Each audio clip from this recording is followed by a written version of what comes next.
Or Alam mo, hundreds ang of dami ng pages batas na long. ginawa eh. Nabago ba yung buhay na mahihirap? Pero yun po ang trabaho ng isang senador mas legislative Para talaga. saan? Para sa bansa? Ang dami ng batas na ginawa. Eh ano ba ang trabaho natin? Di ba dapat gumawa ng mabuti sa kapwa? Wala na daw siyang pakialam sa mga batas-batas. Kasi daw ang dami ng batas, wala naman daw nakatulong sa mga mahihirap. Si Kuya Will, lagi niya sinasabi, tutulong daw siya sa mga mahihirap. Well, yung linyang gustong tumulong sa mga mahihirap, sobrang gasgas na yan mga chika.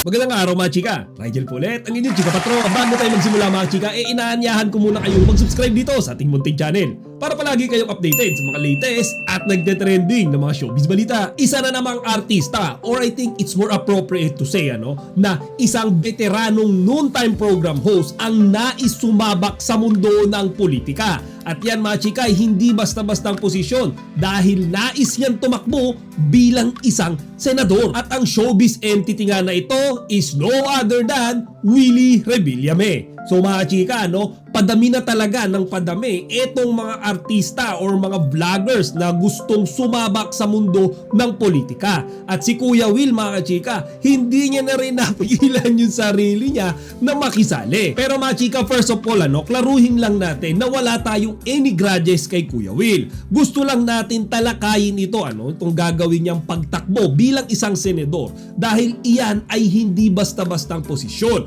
At any person na gustong sumabak, gustong pumasok bilang isang public servant, we all know that it requires a certain qualifications para sigurado tayong kaya niyang gampanan yung posisyon na gusto niyang pasukin. So 2 days ago, nagkalat sa social media ang isang post mula kay Kuya Will kung saan humihingi siya mga chika ng panalangin mula sa kanyang mga fans at taga-suporta para sa desisyon na gusto niyang gawin. At mga chika, mukhang hindi pa siya sigurado dito, kaya ang sabi niya mga chika, kapag daw kinabukasan nandoon siya sa kanyang show, mga chika, ibig sabihin hindi niya itutuloy yung kanyang plano. Pero kapag wala siya, mga chika, mukhang magpapail na nga siya ng isang posisyon sa gobyerno. Kahapon nga lang ay kumpirmado ng si Kuya Will ay tatakbo bilang isang senador nang siya ay mag-file na ng kanyang Certificate of Candidacy bilang isang host mga chika. Aware tayo na si Kuya Will ay wala kahit konteng idea pagdating sa politika. Kumbaga mga chika, nakikita niya yung Senado the same way as the people with no knowledge on that certain position. Parang tayo mga chika, nakikita natin yung senador, nakita natin yung ginagawa nila, di ba, sa social media. Pero technically, wala naman tayong idea dyan dahil hindi natin pinag-aralan yan. At hindi naman tayo mga chika, veterano or experience pagdating sa paggawa ng batas. At yan nga ang papasukin ni Kuya Will mga chika. Ngayon, ito yung nakakalungkot. Kagaya ng ibang mga artista or kasama yung iba pang mga vloggers na kahit walang kaide-ideya sa tatakbuhan nilang posisyon, ayan mga chika, nagmamaasim, nagmamayabang. Siguro mga chika, marami ditong mga fans ni Kuya Will ang magagalit or magdi-disagree sa akin. Isipin nyo na lang mga chika, idol natin si Kuya Will, pero ipagkakatiwala nyo ba sa kamay niya ang future ng Pilipinas o future ng mga anak nyo? Diba mga chika, come to think of it, isipin nyo mga chika, si Kuya Will, lagi niya sinasabi, tutulong daw siya sa mga mahihirap. Well, yung linyang gustong tumulong sa mga mahihirap, sobrang gasgas na yan mga chika. Madalas, yung mga taong gustong tumakbo sa politika, lagi nilang sinasabi yan. Gustong tumulong sa mga mahihirap, sa mga senior citizens, sa mga walang pambili ng gamot and all. Mga chika, hindi naman kasi yan yung kailangan natin. Ang papasukin ni Kuya Will is isang legislative position. And from the word itself, legislative, mga chika, dapat ang alam niyang gawin ay gumawa ng batas. So mga chika, dapat diyan siya mag-focus, di ba? Diyan dapat yung background niya. Ano yung mga batas na gagawin niya para yung buhay ng mga Pilipino ay mas gumaan at para mas makatulong siya sa atin. Mga chika, di ba napaka-broad yung sasabihin mong gusto mong tumulong sa mga mahirap, yun na ba yun? Kumbaga mga chika, wala ka bang any plataforma or mga planong gawing batas para gumaan yung buhay naming mga Pilipino? Ito mga chika, bibigyan ko kayo na isang malaking ebidensya na nagpapakitang si Kuya Will ay wala talagang alam sa paggawa ng batas. Meron isang interview mga chika, no? Tinanong siya, ano ba yung mga batas na nasa sa isip niya kung sakaling siya ay mananalo sa pagka-senador? Mga chika, yung sagot ni Kuya Will, mapapailing ka na lang eh. Wala na daw siyang pakialam sa mga batas-batas. Kasi daw ang dami ng batas, wala naman daw nakatulong sa mga mahihirap. Basta ang gagawin niya lang daw ay tutulong siya sa mga mahihirap. Di ba may itbula nga pa na siya? Magbabasa po kayo ng So may bills. mga araw na wala kayo. Alam mo, yung bills na yan, ang The dami bills ng- are hundreds alam mo, ang of dami ng pages batas na long. ginawa eh. Nabago ba yung buhay na mahihirap? Pero yun po ang trabaho ng isang senador mas legislative Para talaga. saan? Para sa bansa? Ang dami ng batas na ginawa. Ano ba ang trabaho natin? Di ba dapat gumawa ng mabuti sa kapwa? Kaya ka nga public servant eh. Oh. But yeah, that's Senate's main role. Legislative chamber siya. Oh, but So it's ano your job gagawin to... ko? Kaya gagawa ka ng batas para sa mahirap.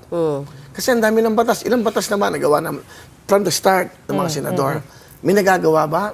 Ano bang batas yan? So here you go mga chika. Ang tinatakbuhan niya, isang posisyon sa legislation. Di ba mga chika? Ang sabi ko nga, iyan yung mga gumagawa ng batas. Nasa kanila yung power, absolute power para gumawa ng batas, para mag-propose ng batas. And yet si Kuya Will hindi pa pala niya naiisip yan. And then, syempre, yung bulok na linya no ng mga artista, mga vlogger na alam niyo, tumatakbong politika, walang kaalam-alam. Sasabihin lang yan, gusto namin tumulong sa mga mahihirap. Mga chika, kahit naman hindi ka tumakbo ng posisyon sa gobyerno, magtutulungan mo yung mahihirap eh. 'Di ba? Kaya ka tatakbo diyan sa Senado dahil gusto mong gumawa ng batas na magpapadali, magpapais, alam niyo, magbibigay ng breathing ground doon sa mga tao, doon sa buong bansa. Hindi ka nandyan para, alam niyo, magbigay ng jacket, magbigay ng pera, magbigay ng charity. Iba yun mga chika. So iyan yung sinasabi ko, Pag nakikita natin si Kuya Will na isang mabait na tao, public figure yan na iniidolo ng madami, tumutulong siya, di ba? Sa mga senior, sa mga may kapansanan, sa mga ordinaryong tao. Okay yun mga chika. Thumbs up ako dyan. Pero kung tatakbo siya sa posisyon sa gobyerno, senado pa, di ba? Gusto niya maging senador. Mga chika, gusto niyang ayusin yung Pilipinas. Yung sariling show niya nga lang, di ba? Hindi niya maayos. Kapag may nagkakamali sa show niya, bigla niyang binubulya pa ng live. Diba dyan nga siya nakilala mga chika, kapag umiinit yung ulo niya or hindi nasusunod yung gusto niya, sinisigawan niya or ipinapahiya niya yung mga tao niya kahit sila ay naka-live sa telebisyon. So, di ba mga chika, show niya pa nga lang, nahihirapan na siyang i-organize. What more kung buong Pilipinas na yung gusto niyang ayusin? Di ba mga chika? Yun yung naiisip ko. Tsaka eto mga chika, sa kanya mismo nang galing. October 7, 2021, sinabi niya to mga chika. Kung sakaling tatakbo ako sa Senado, baka wala rin naman ako maiambag na batas o dumating na yung time na sayang din yung boto nyo sa akin. So ayan mga chika, sa kanya mismo nang galing yan. He himself is fully aware na wala naman siyang alam pagdating sa politika. Wala naman siyang alam pagdating sa paggawa ng batas. Pero ngayon mga kachika, gusto niyang ibigay natin sa kanya yung boto natin. Kumbaga parang tingin niya sa atin mga walang alam na botante. Diba? Inamin niya na nga sa sarili niya noong 2021 na wala siyang alam sa paggawa ng batas. And here we go mga kachika. Ayan na siya. Hinihingi yung suporta natin para dalhin siya sa Senado. This is very sad and concerning mga chika. Actually, ditong taon na to, itong filing of candidacy na ito para sa 2025 midterm elections for senatorial post, ito yung pinakamalala. Kung sino-sino na lang yung tumatakbo sa pagkasenador, partikular na yung mga artista. At yung mga artista na yun mga chika, pansinin nyo sila ngayon yung mga wala ng project or yung mga laos na.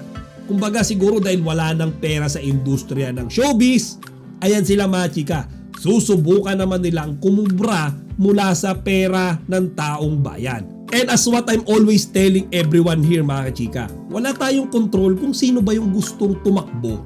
Pero may control tayo kung sino ba sa kanila yung mananalo. O siya mga chika, hanggang dito na lang muna. Sana huwag nyo kalimutang ibahagi ang inyong mga opinion dito sa comment section. Chika Patrol signing out!